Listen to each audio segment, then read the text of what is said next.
Universal card নামে একটি কার্ডের ভিতরেই আমরা সবকিছু নিয়ে আসবো। আমরা এইবার মন্ত্রী হওয়ার পর দেখলাম প্রতিমন্ত্রীরা প্রধানমন্ত্রীর গাড়ির পিছনে দৌড়ায়। বেশ, মানে আমি 3টা প্রতিমন্ত্রীকে দেখছি প্রধানমন্ত্রীর গাড়ির পিছনে দৌড়াতে। মানে तो चलिए शुरू करते हैं। এদেশে জুয়া, অনলাইন জুয়া এবং মাদকের বিরুদ্ধে জিরো টলারেন্স ঘোষণা করে। अच्छा अभी तो रुको, क्लाइमैक्स अभी बाकी। কক্সবাজারের যে একটা জামায়াতের আসন নাই, সেখানে সবগুলো হলো বিএনপির আসন, এবং কক্সবাজারে এক স্বরাষ্ট্রমন্ত্রী রয়েছে। তাহলে কক্সবাজার দিকে দিয়ে ইয়াবা ঢুকে কিভাবে? টাকা দিয়ে মাদক ঢুকে ইয়াবা ঢাকা পর্যন্ত আসে কিভাবে, সে প্রশ্নটা। তাহলে ওনারও পকেট হলে পার্সেন্টেজ আসে, নাহলে তো ইয়াবা ওইখান থেকে পর্যন্ত আসতে পারে না। চাঁদাবাজির অভিযোগে সম্প্রতি একজন এমপি সাহেবের পুত্রকে পুলিশ আটক করেছিল। যুবদল তাকে বহিষ্কারও করছিল, কিন্তু সামান্য মুচলেখা দিয়ে তাকে ছেড়েও দেওয়া হলো। এইটা কি উনি একটু বিশেষ লোক বইলা, নাকি এইটার ব্যাপারে কি আপনার কোনো অবজারভেশন আছে? তোর মাথা নষ্ট।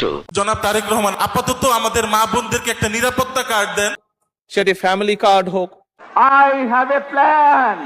বাসা থেকে বের হতে পারে, তারা যেন বাসে লঞ্চে ঘাটে যেন চলাচল করতে পারে, সেফলি যেন চলাচল করতে পারে। আপনার একটা নিরাপত্তা কার্ড দেন। 5 তারিখের পরে 6 তারিখ 7 তারিখ 8 তারিখ এই মানুষগুলোকে আমরা পাহারা দিছি, এই ইউনিফর্ম পরা এই মানুষগুলোকে। আমাদের বাংলাদেশের বাচ্চারা ব্রয়লার মুরগি না, ওনার বিদেশে যে বাচ্চারা থাকে সেগুলা ব্রয়লার মুরগি। হাসির কথা কইছেন, হাসবো না। কালকে স্বরাষ্ট্রমন্ত্রী বলছেন যে আমরা নাকি আধুনিক যুগে বসবাস করি, ওনার মেয়ে তো কানাডায় থাকে। বলতে চাই আমরা স্বরাষ্ট্রমন্ত্রীর আমলে, এই তারেক রহমানের আমলে আমরা আইএমএ জাহেলের যুগের মধ্যে আছি। এখানে প্রতিনিয়ত টানা 1 সপ্তাহের মধ্যে 8 থেকে 10টা দর্শন হয়, এখনো পর্যন্ত কোন ধরনের বিচার আমরা পাই নাই। এইটা একটা কথার মতো কথা কইছো। পররাষ্ট্র মন্ত্রণালয় এখানে জড়িত। আমার চুয়াডাঙ্গা এরিয়া সীমান্তবর্তী এরিয়া, সেখান থেকে ফেন্সিডিল আসে। এই অপমান আমি সহ্য করব। মাননীয় স্বরাষ্ট্রমন্ত্রীর এলাকা দিয়ে যেটা হচ্ছে ইয়াবা এবং ক্যাপটেপেন্ডাডল ট্যাবলেট আসে স্পিকার।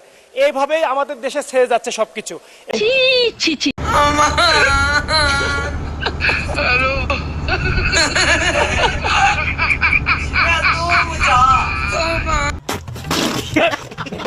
আমি কোন নেতাকে তেল মারি না, আমার চরিত্রে তেল মারা জিনিসটা নাই।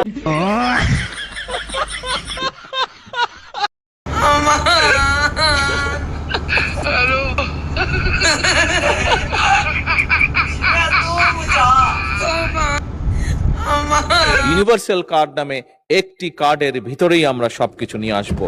এটা বুঝছি, এর পর কি আমরা সিদ্ধান্ত গ্রহণ করেছি পর্যায়ক্রমিক ভাবে আমরা সবগুলো, সেটি কৃষক কার্ড হোক, সেটি ফ্যামিলি কার্ড হোক, সেটি প্রবাসী কার্ড হোক, যেমনে না চায় তেমনে না, উদ্দেশ্য তো একটা আছে। মিথ্যে কথা। সেটি ইমাম মুয়াজ্জিম সাহেবদেরকে যে সম্মানী দেওয়া হচ্ছে সেটির কার্ড হোক, সব